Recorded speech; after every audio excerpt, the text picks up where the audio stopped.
ہمارے اس ملک پاکستان اس خطے کے اندر جو ہے وہ موسمی صورتحال وہ کافی حد تک تبدیل ہو چکی ہے۔ ہر سال آنے والے سال جو ہے وہ گرمی پہلے سے زیادہ بڑھ جاتی ہے۔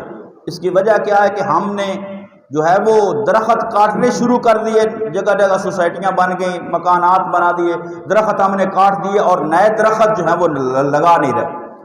درخت جو ہے وہ ماحول کو، موسم کو برقرار رکھنے کے اندر معاون ہوتے ہیں۔ آزادی کے موقع پر ہر بندہ جو ہے وہ اپنے نام کا ایک درخت ضرور لگائے۔ درخت لگانا یہ نبی کریم صلی اللہ تعالیٰ علیہ وآلہ وسلم کی سنت بھی ہے۔ حضرت سلمان فارسی کے باغ میں 300 پودے نبی کریم صلی اللہ تعالیٰ علیہ وآلہ وسلم لگائے۔ اور درخت لگانا یہ بھی صدقہ جاریہ ہے۔ درخت لگانا یہ صدقہ جاریہ ہے، نبی کریم صلی اللہ علیہ وسلم کا فرمان ہے، حدیث مبارکہ ہے۔ آقا دو جہاں صلی اللہ علیہ وسلم نے فرمایا کہ اگر کوئی مسلمان درخت لگاتا ہے اور اس درخت سے کوئی